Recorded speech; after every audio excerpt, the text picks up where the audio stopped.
All right. Sorry about that. I was eating a sandwich, and then I went over to try the microphone, and it crapped out.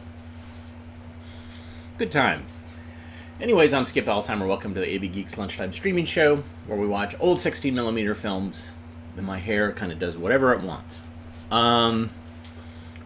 Yeah, so that was part two of the How Sound Helps Us Reels. Some beautiful footage. I love that footage of all the kids like in the band playing. That was pretty great. So today is Friday. Made it through another week, and this one today is a little themed for no reason except that I picked a film and I was like, oh, I wonder if I have other films that are related. So this is films about pipes. So let's start off with this amazing marionette film, which I can't remember if I've shown this or not. I haven't had a chance, but it deserves to be watched again because it's marionettes and it's organ music. So enjoy.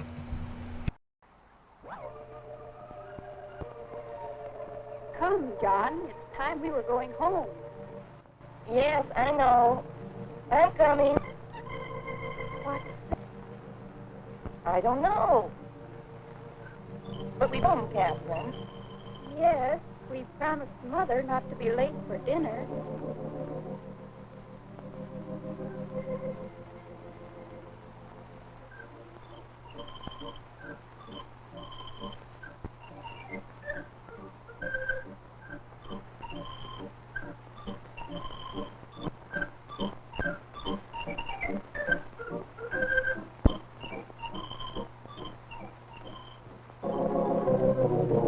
Don't you ever keep your promises? I am the Lord Mayor. I do as I please. Yes, my lord. I hear something in the street. Is it the townspeople coming again to complain about the rats? Is it? No, it's only Catherine and John. But the people have a right to complain. It isn't safe to go on the street. John, close the door. Do you want to let the rats in? Yes, sire. No, sire. Mother, in the forest we heard a strange piping sound. Now, children, eat your porridge. Did you children see any rats? Yes, Father, the forest was full of rats. My name is Lord Mayor. They'll find no rats in this house. Not a rat. Who's there? Townspeople. To see the Lord Mayor. I can't open my door. The rats will come in. I'll speak with you here, quickly. Yes, very well. Thank you, Lordship. Well, what is it? The rats bit my baby, your Lordship, my baby. It's worse for the children. The rats are everywhere. Haven't I promised to get rid of the rats? That was many weeks ago, Your Grace. Nothing has been done. You haven't kept your promise. Something will be done. But, sire, Now leave me alone.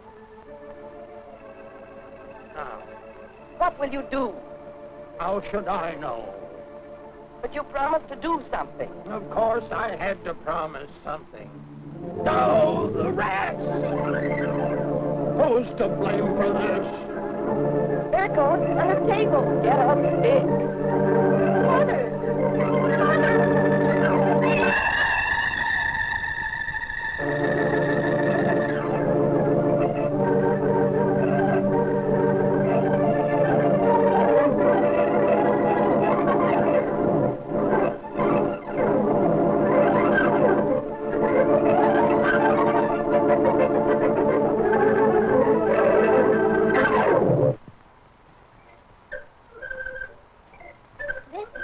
That tune. The same tune we heard in the forest.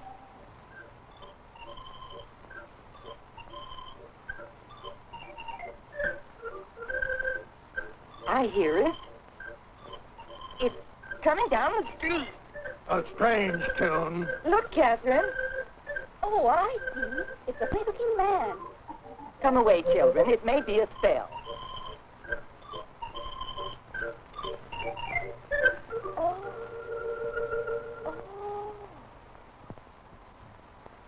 What now? Lord Mayor of Hamlin, Yes. I would speak to you. Well, Ask him in. Well, come in.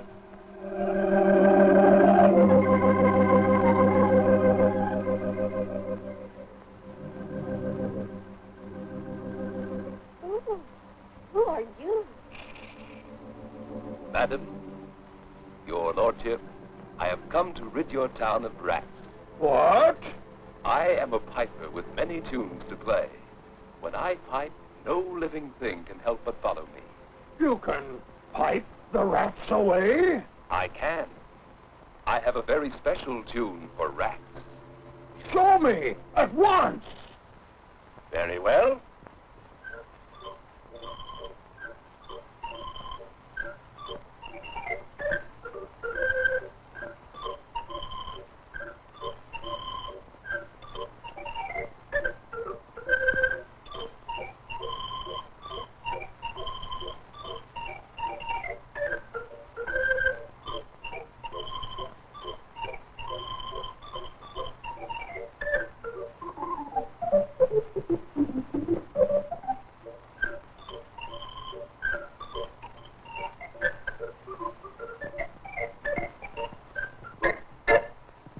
Excellent. Truly superb. And where I go, they'll follow me. Oh, take them to the river. Let them jump in. Then they'll never come back. Very well. At once. Of course, I must be paid before I play. Paid? Why, of course. Anything. 100 guilders. Agree. Now, pipe away. Pipe away.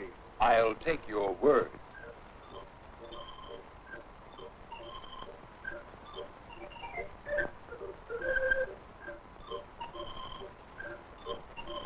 He has saved us. Let us hope so. Oh, look. The street is black with rats. Hundreds of rats.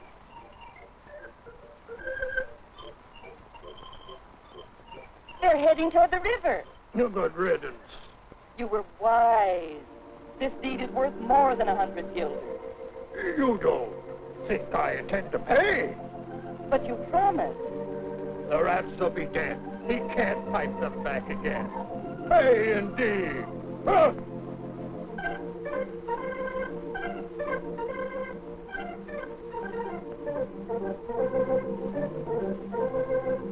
Long live the Lord Mayor! Didn't I promise to get rid of the rats? Long live the Lord Mayor! Come in. And welcome. And now, if you'll pay me, your lordship, I'll be on my way to other towns, with other tunes to play. We are very grateful for what you have done. Thank you. And yet it may be some time before we know how well you will play. 100 guilders, as you promised. Yes, you promised. For all I know, there may still be rats. I assure you they are gone. It may take some time to prove that. It may take forever. Yes, it may.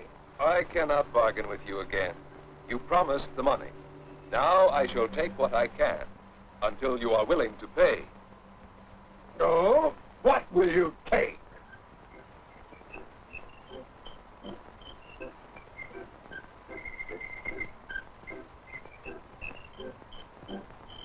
What's this? Captain, John, come back. Don't listen. What does he mean? He's taking the children. Don't you see? Just as he took the rats. Catherine, John, why don't you stop him? My good wife. Pay him the money you promised. Run after him, please. And bring the children back. Come back, Catherine. John, come back. Oh, 100 guilders, my lord. No. Oh.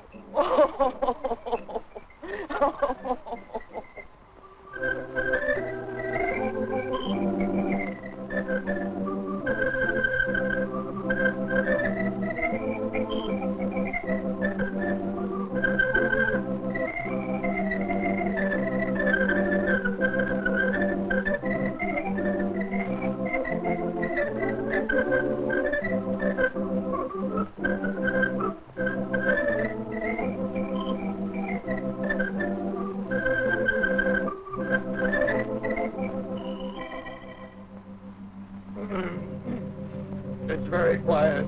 Yes, the children are gone. But they should be back soon. They won't be back. Not until you pay the piper. Yes, perhaps I should. I'll get the money.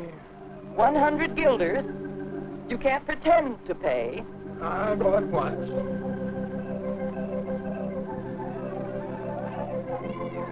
The mayor is coming to take you to your children. Hurry. Bring them home quickly. Townspeople, come with me. I am ready to pay the piper. Ah, how much it took to make him realize he had to keep his promises.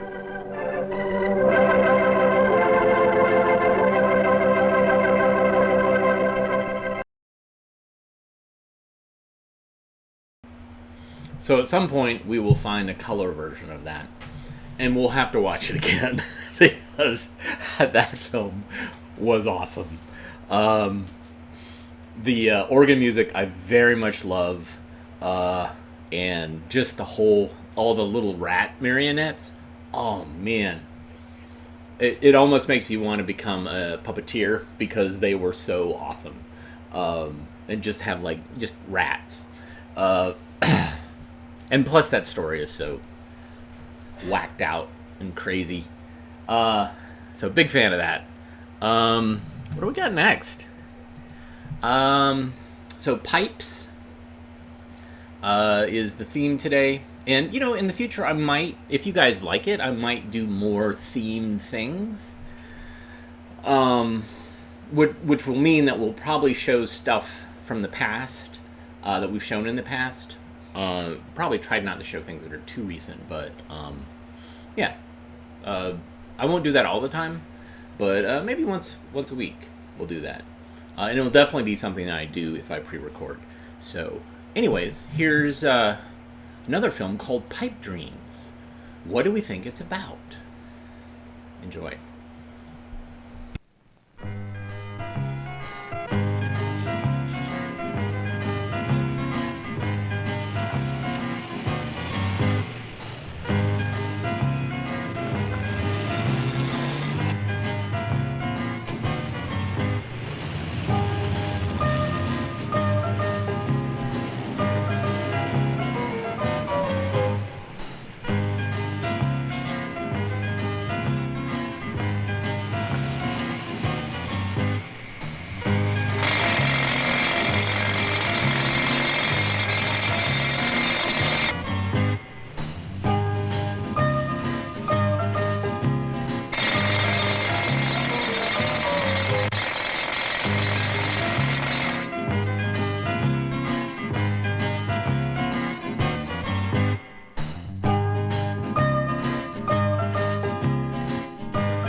Who comes to mind when you see a pipe?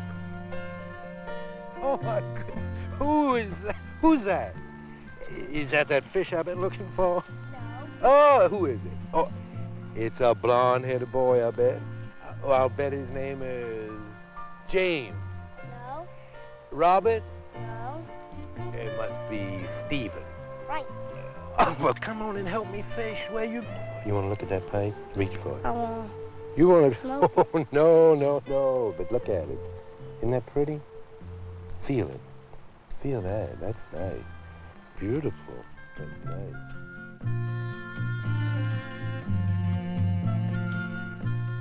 Who comes to mind when you see a pipe? Only place to cut back dramatically is in personnel. I don't understand why we have to cut back at all. All we have to do is lower production output 3 to 4%, right? Great. Just what in the world are you suggesting? Look, what I suggest to you is that we just Gentlemen, go ahead with it. I appreciate your ideas. Let's break for now. I'll think it over and give you my decision tomorrow. Okay?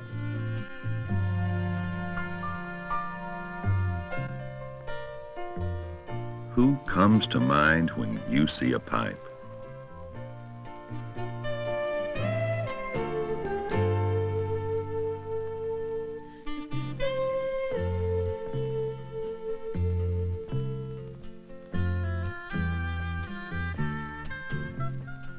Who comes to mind? You do as you dream of owning your first smoking pipe. Who else comes to mind? A skilled tobacconist who passes his love for handcrafted pipes onto each curious customer who wants more from smoking than just smoke. There's an unlimited variety of materials from which pipes have been made: clay, stone, ivory, bone, and a choice of metals. Yet the classic briar and the meerschaum are still the favorites. Briar comes from the burl of the white heath tree. Grown in Corsica, Italy, or Asia Minor, the briar is tough, porous, and nearly impervious to heat. The briar may be 50 to 100 years old when harvested for pipe making. Because no two burls grow alike, perhaps 1 in 1,000 briar pipes created each year may have a uniformly fine grain pattern and perfection of finish.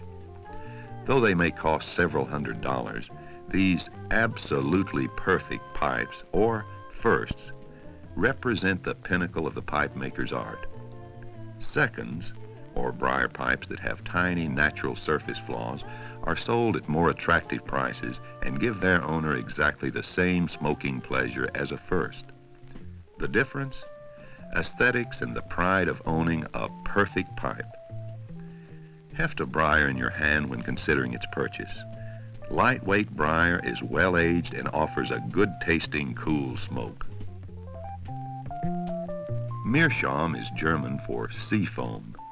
Created from small fossilized sea creatures, meerschaum can be found almost exclusively in Turkey, Asia Minor, and East Africa. Very lightweight and extremely porous, meerschaum offers a cool, unique smoking experience.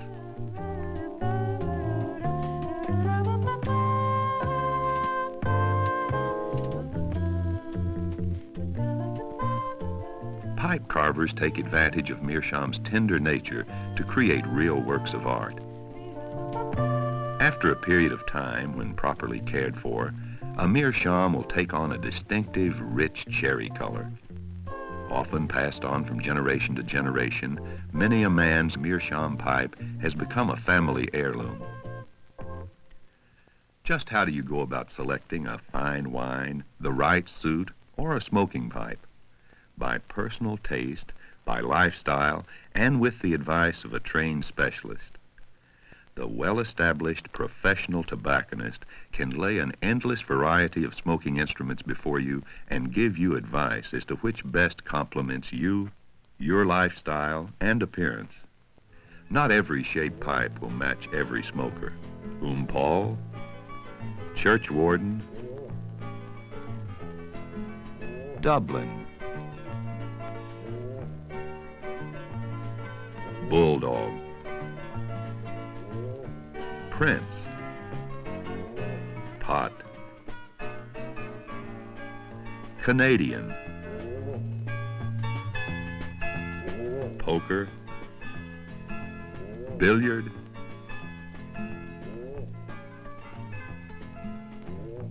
apple. The well-stocked tobacconist not only carries the standard shapes, but unique, one-of-a-kind freehand pipes as well. Choosing your pipe is only the beginning. Now to select your tobacco. Almost all pipe tobaccos belong to one of the two basic groups, those used as the base of a blend and those that add flavor and aroma. Before you acquire a preference for a particular blend, your advisor has taken the trouble to prepare a variety of tobacco formulas to the specifications of Europe's most prestigious tobacconists. He'll pick the ideal blend to start you on your way to a cool, dry smoke. After choosing the blend, first gravity feed the tobacco into the bowl of the pipe. Level off the excess and then gently press the tobacco down about 2/3 from the top. Now, gravity feed the tobacco again into the bowl. Press slightly harder, this time about 1/3 from the top. Finally, gravity feed the tobacco to overflowing and press firmly. The tobacco should be slightly springy and level with the top of the pipe bowl. A word of caution. Don't be a hyper piper. Move the match slowly around the outside edge of the tobacco and take long puffs. Next, tamp the ashes gently, pressing them down lightly upon the unburned tobacco. As you relight, puff rhythmically. Blow gently into the stem between puffs. This feeds air to the base of the bowl, just as a bellows feeds a forge. You want to eventually create a cake of carbon in the heel or bottom of the pipe to improve the draft and assure complete combustion and a cool, enjoyable smoke. Do smoke the tobacco all the way to the bottom, but smoke slowly. If your pipe becomes uncomfortably hot to the touch, set it aside to cool. Don't knock the ashes of your first load out of the pipe. Simply fluff the loose ash out and keep a gray ash residue in the bottom. This is the start of the cake in your pipe. Now, sit back and relax. It's really quite simple. A smoking pipe cinch.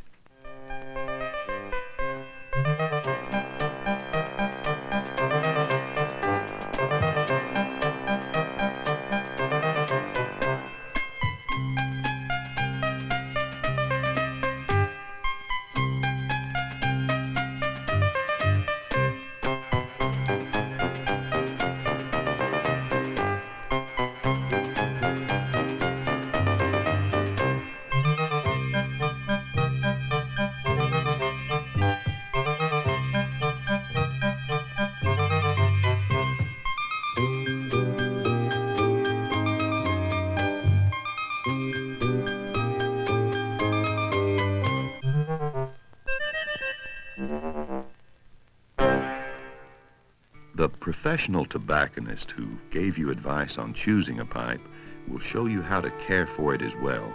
Rest your pipe at least a full day after smoking it to give the tars and moisture a chance to dry out.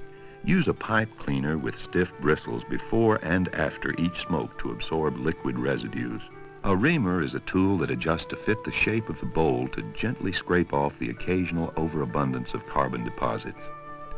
A tamper is an essential tool used for packing down the burning tobacco within the bowl. Your tobacconist can show you a vast assortment of pipe tools and tampers, many combined in one. At home, be sure to place your pipe at the proper drainage angle with the bowl lower than the stem.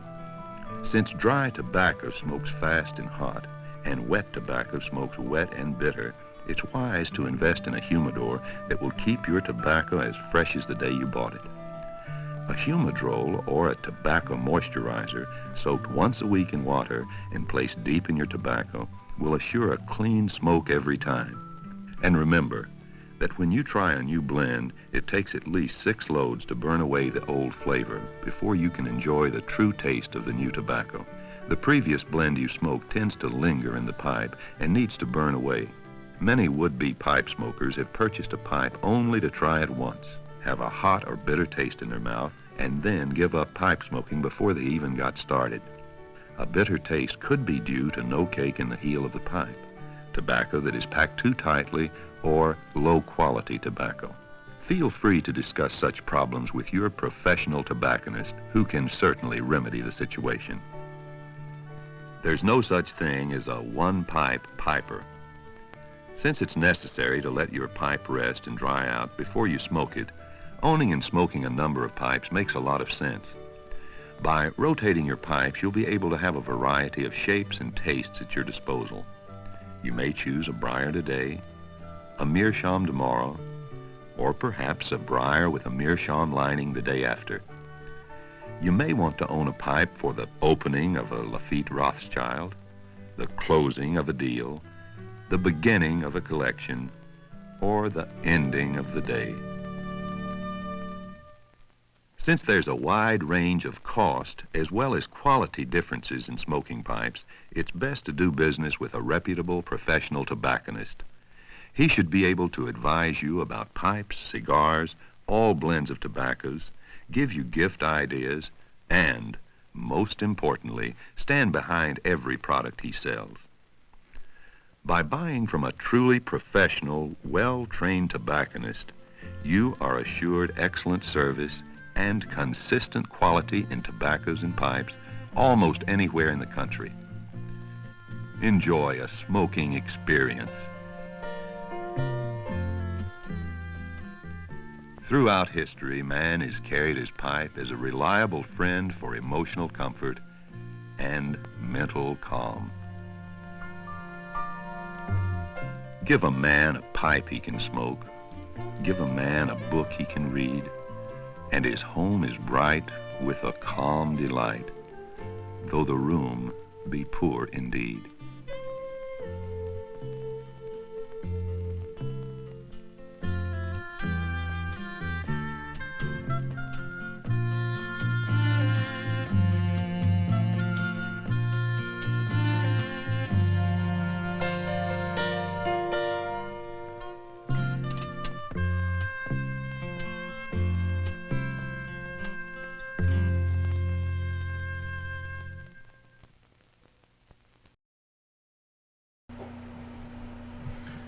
So, some good questions at the end here.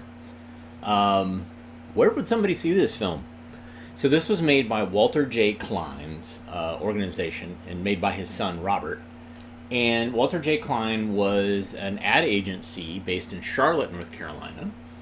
And what they did, Walter actually wrote a book about this, which was called The Sponsored Film, which is basically what he would do is his team, him or his son, would come up with a script and then approach potential sponsors to make the script. With educational types of films, like bus safety, like, what are some other examples of the ones for kids, like dental hygiene, things like that, he would reach out accordingly to different companies, and then those would be made and distributed to schools for free or for a reduced rate, and basically the sponsor would help pay for the advertising, would help pay for the production and all that. But this film, obviously not shown to school kids, shown to adults, would be aired on television. So this was like a infomercial basically for Tinderbox. Tinderbox was a chain of tobacco shops that were mostly in malls. Like I remember one in Charlotte Mall, Eastland Mall, probably South Park, and I was kind of looking to see, like, can you see the outside of, the area around that? Because I remember there were Tinderbox. I obviously didn't go in, but I would look in the window and see like cool chess sets and like those big cast like things of like the Three Stooges or W.C. Fields, and it's like all that like kitschy tchotchke stuff that for men, it was all like aimed towards men for the most part. So South Park Mall, not the TV show South Park. Yes, lots of wood and brown, and they totally went away at some point. And I remember my dad was smoking a pipe for a very short period of time, but he didn't really smoke otherwise. So there you go. I should say Walter J. Klein's company was also responsible for Texas Pete hot sauce, if any of you know who Texas Pete is, in the lawsuit where somebody realized that Texas Pete was not made in Texas and they got mad. It was made in Winston-Salem, North Carolina. They also made the regrettably bad decision to create Pedro for south of the border, and kind of created this whole mythology of hundreds of billboards up and down the eastern seaboard saying that you should go to this glorified truck stop convenience store.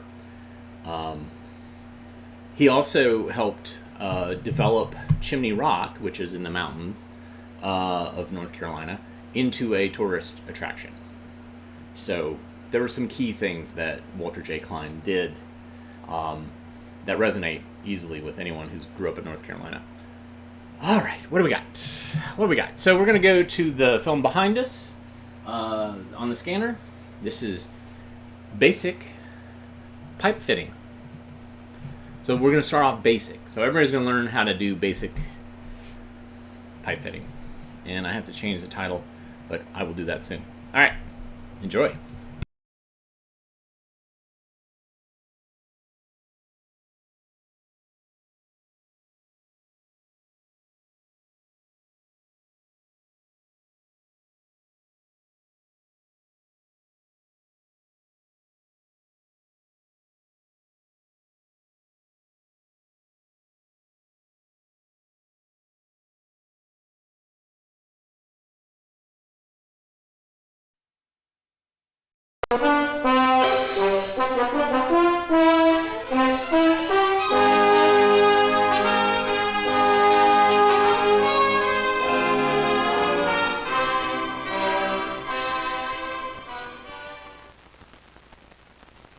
In any industrial plant, the various units of machinery and equipment are connected by miles of piping.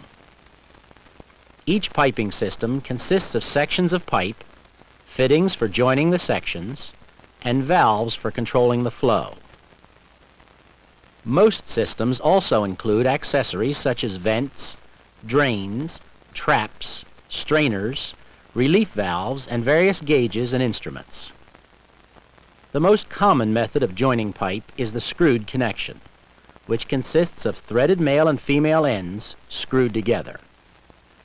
This film demonstrates basic piping methods of threaded systems. Pipe fittings may be easily damaged and should be handled and stored properly. They should be sorted by type and size and stored in bins for easy identification. Keep protectors on the end of valves and other fittings until they're ready to be installed. Storing piping materials properly will pay dividends after installation. Pipe is normally manufactured in 20-foot random lengths and should be stored in racks according to type and size. If outside storage is necessary, the pipe should be covered as a protection against rusting. Pipe and fittings scattered about the floor or working area are subject to damage and accumulation of foreign matter. Any dirt, chips, or burrs which collect in the pipe or fittings will sooner or later damage valve seats, pumps, or instrumentation. When handling pipe, protect the threads from damage. Do not bounce or drag the threaded ends on the ground or floor. Fittings put on loosely will protect the threads. Occasionally, a threaded end will be damaged in handling. When this happens, don't take a chance with the joint. If the end is badly damaged, cut it off and rethread. If the threads are just bruised or dirty, they may be repaired by running a dye over them to clean and straighten. Bruised or dirty female threads in fittings can usually be repaired by running a pipe tap into the threads. The inside of the pipe should also be cleaned of any foreign matter. Use compressed air, a long-handled brush, or swab it out with a rag. Taking this precaution may prevent system breakdowns later. New as well as stock material should be cleaned. Dirt can be one of the biggest piping headaches. When using the wheel and roll cutter to cut pipe, the cutter must be revolved completely around the pipe. Tighten the handle about 1/4 turn after each rotation, and repeat this procedure until the pipe is cut through. Hand pipe cutters can be used for pipe up to 6 inches in diameter. A wheel and roll cutter will leave a burr on the inside of the pipe.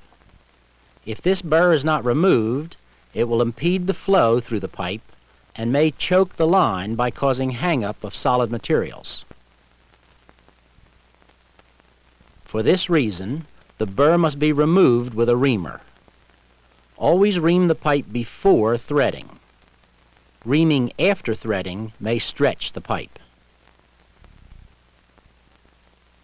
Pipe threading is a precise machining operation. Perfect threads are possible only if the threading dies are in good condition and are used properly. The threads are cut with a set of dies mounted in a die head.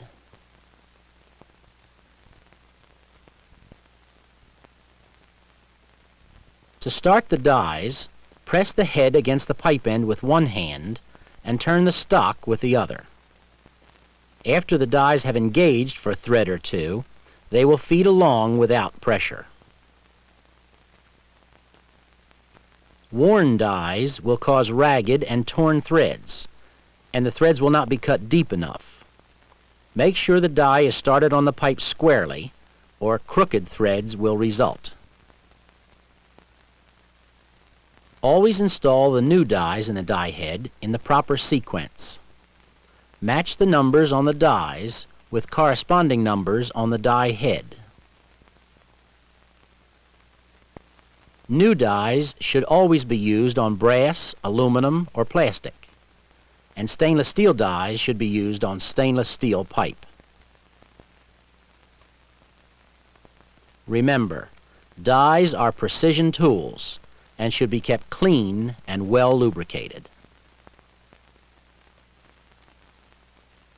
The correct thread length and taper will be cut on a section of pipe when it has gone through the die head and the end of the pipe is even with the end of the dies. Further threading will produce only straight threads, which serve no useful purpose. The pipe thread length should be only long enough to fully engage the threads in the fitting.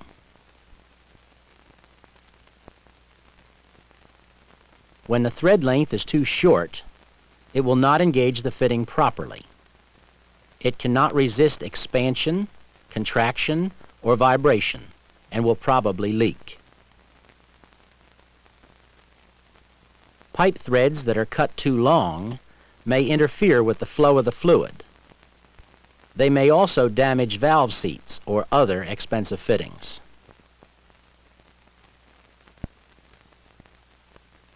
Frequent flooding of the dies with a good grade of cutting oil will further safeguard against poor threads. The oil keeps the material lubricated and ensures a smoother cut by reducing friction and heat. Insufficient cutting oil or dull dies may cause ragged threads and may cause the threading job to be rejected. When cutting threads on stainless steel pipe, kerosene or penetrating oil may be used as a lubricant.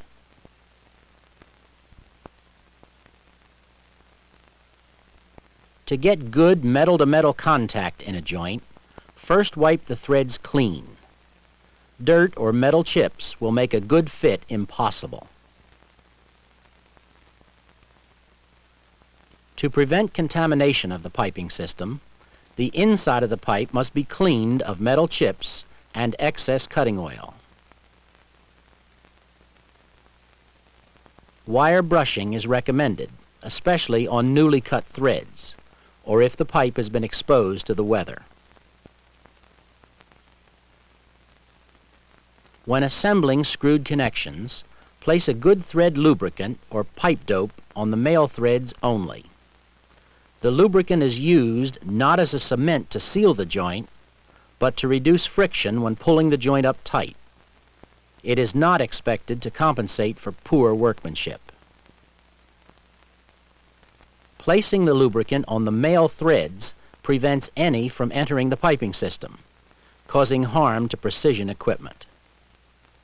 Some pipe dope is made to compensate for less than perfect threads, but it may set up very hard and be difficult to dismantle. Lamp wick may be used on larger size, water or steam lines to help prevent leaks. It tends to swell when wet and often seals a stubborn leak. Teflon tape is another popular lubricant. It's not messy to use and is especially good on stainless steel pipe. Start the joint by hand, feeling if the thread engagement is right, and turn it up as far as it will go. If the threads were cut correctly and are free of dirt, the fitting should go on approximately 5 turns by hand. A few turns with a wrench will be all that's needed to complete the joint. Never attempt to run all the male threads into the joint. The lead of the die always leaves a few imperfect and unusable threads. Leaning on a joint with an oversized wrench may distort a fitting or force the pipe into a valve seat.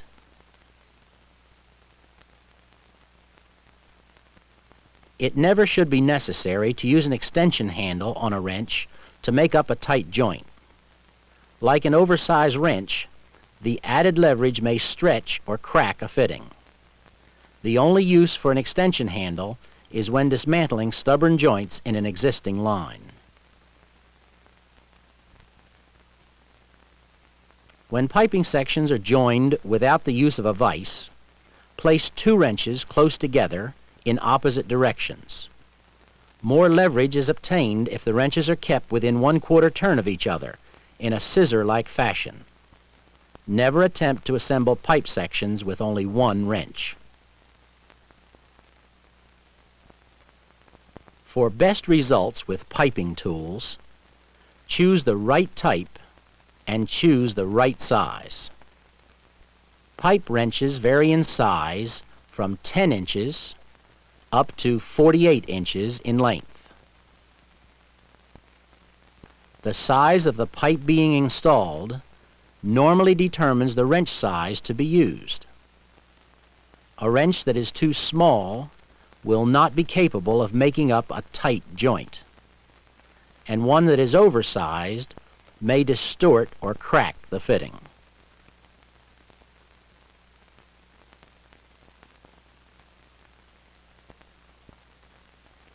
The harder the pull on a pipe wrench, the tighter the squeeze. It's designed to be used on pipe and screwed fittings only. On parallel-sided objects, its efficiency does not equal the monkey wrench, and its squeezing action can do great damage. Using a pipe wrench on a valve may crack or crush the valve body. For hexagonal end valves and fittings, a monkey wrench with its smooth, square jaws is always best. Not only does it fit better on the part to be turned, it doesn't have the crushing effect of a pipe wrench. The strap wrench is used when working on plated or polished materials in order not to mar the surfaces. Also, it often comes in handy in tight places where a pipe wrench will not reach. Pipe tongs are wrenches of the chain strap and lever type. They're mainly used for larger size pipe over 3 inches. Always place the wrench on the pipe end of the valve or fitting. This gives more direct leverage on the joint and prevents the possibility of twisting the unsupported valve body or distorting the fitting. When using a machinist's vise to hold a valve for any repair work, place it with the jaws to the valve ends, not the sides of the valve. This is a precaution against damaging the valve body. When working on fittings that are easily damaged, always use soft jaws, copper or lead covers over the jaws, to prevent damage to the finished surfaces. Long runs of piping must be supported by hangers. There are many types of hangers available, which may be fastened to walls, floors, ceilings, or pillars. Excessive sagging in a line will strain any connection and probably cause leakage. Hangers should be spaced to prevent this excessive sagging. Extra hangers should be used where the pipeline changes direction. and to support additional weight, such as a large valve, and to keep the weight of the line off pumps or other equipment. When possible, pipe hangers should be installed before the piping sections. This will speed up the pipe installation and may reduce plant shutdown time. Unions permit the disconnecting of piping runs without cutting. Unions should be used generously and should be located close to valves or other components which require occasional repair or replacement. The three parts of a union are carefully machined to fit and are not interchangeable from one manufacturer to another. Always keep the three parts of a union together. When assembling, always keep the nut of the union on the upstream side. Never strain a union to make the two halves match. If the pipe is too short, replace it with one of the correct length. A coupling is used to join sections of pipe in long runs. The straight coupling has threads with no taper, and only one or two threads actually fit tight. They're used primarily for low pressure work. Line couplings have tapered threads and make up like any other fitting. Line couplings are required for high pressure applications. The globe valve, so called because of its globular outline, is used to control liquids, gases, and vapors by means of throttling. The closure disc and seat increases resistance to flow and permits close regulation of the flow. The flow is proportional to the number of turns of the wheel in opening or closing the valve. The globe valve is ideal for service that requires frequent valve settings or throttling. An angle valve is similar to a globe valve, but the path of flow through the valve is more direct. It offers less restriction to flow than the standard globe valve. This angle valve reduces the number of piping joints and saves makeup time. Gate valves are most widely used in industrial piping. The gate valve allows a flow in a straight line. There is little resistance to flow, with less friction and pressure drop, provided the valve disc is kept fully open. When closed, the gate seats against two seat faces to stop the flow. Gate valves are designed to be operated in their fully open or fully closed position. A partly open gate valve will cause vibration and turbulence and will result in damage to the seating surface. When they are opened or closed properly, they will last a long time and will require little maintenance. Check valves are non-return valves and are used to prevent backflow in piping systems. In operating principle, check valves fall into two basic categories: swing check and lift check. Most check valves have an arrow or the word inlet cast on the valve body to indicate the direction of flow. A swing check valve is usually used where full flow is desired and should be installed so that the disc will close by backflow or gravity. Swing check valves are usually used with gate valves. A lift check valve is usually used when the operation of the valve is very frequent. Lift check valves will seat more firmly and tightly than swing check valves. Again, the disc is seated by backflow or by gravity when there is no flow.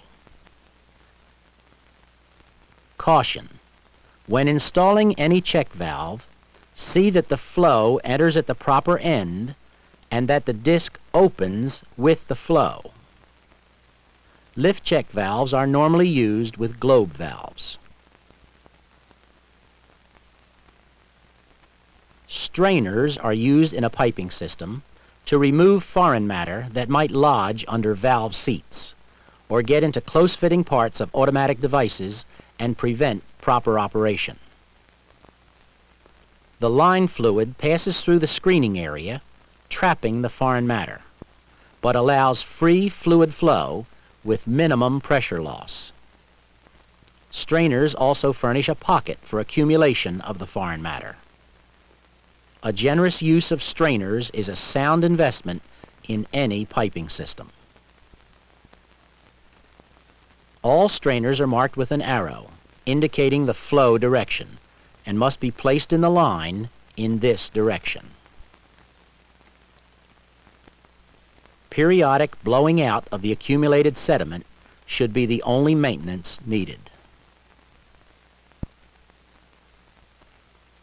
Relief valves are installed in piping systems to prevent the buildup of excessive pressure due to the sudden closing of outlet valves, failure of regulating or reducing valves, or other causes. Whenever piping is installed to a relief valve, it must be at least as large as the valve connection. Under no circumstances should it be reduced. A pressure-reducing regulator is an automatic valve which is used to provide a steady pressure lower than the supply pressure. The regulator can be adjusted for any desired discharge pressure within the design limits of the valve. Install the regulator in a horizontal position at a high point in the line as close as possible to the equipment being supplied. Arrows cast on the regulator will indicate the direction of flow. A bypass line of the proper size should have a globe valve suitable for throttling should the regulator be down for service. Always install a relief valve, then a pressure gauge on the low pressure side of the regulator. Be sure to install a strainer ahead of the regulator to screen out any foreign matter. Gate valves installed on each side of the regulator will permit shutoff for repair or replacement of the regulator. A union close to the regulator and one in the bypass line will permit easy disassembly. A typical pressure reducing station will be complete with a strainer, unions, gate and globe valves, a bypass line, pressure gauge, and a pressure relief valve. Note the schematic diagram from which the station was constructed.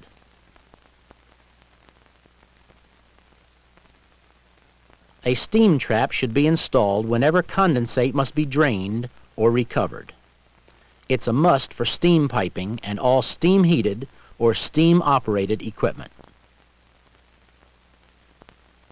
Always install a strainer just ahead of the trap to prevent entry of any foreign matter. A bypass line with a globe valve makes it possible to purge the system of condensate by hand throttling while the trap is out of service. Unions installed close to the trap and in the bypass line will permit quick disassembly for repairs or replacement. An arrow or the words inlet and outlet cast on the trap will indicate the direction of flow. The typical steam trap station contains a strainer, gate and globe valves, unions, and a bypass line. Again, notice the schematic diagram.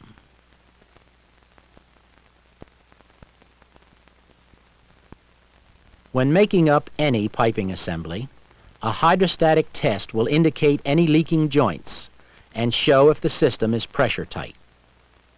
A test is always advisable to protect the pipe fitter from costly leaks in an operating system. When liquids are not desired in a piping system, the pressure test may be conducted using compressed air or nitrogen. Caution: never use oxygen or an inflammable gas when making this test. Leaks may be detected by coating the joints with a mixture of soap and water and watching for bubbles. The vast scope of piping systems includes threaded, welded, plastic, stainless, and special alloys for nuclear stations, high pressures, and special chemical resistance. Basic pipe fitting is an entrance into this field of great activity. Remember, the improper installation of any one component can cause the failure of an entire process line.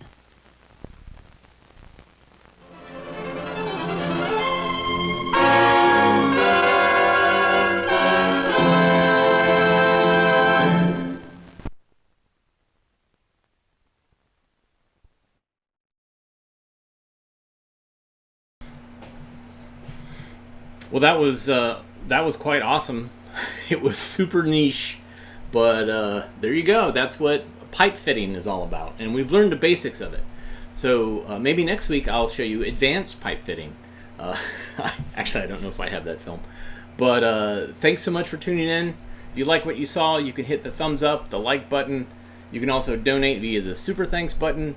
You can also go to ko-fi.com/avgeeks and buy us coffee, or you can support us in a more formal way via patreon.com/avgeeks, and we use that to buy stuff like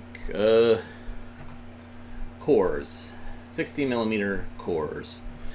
Everybody have a great weekend, and we'll see you on Monday. Take care.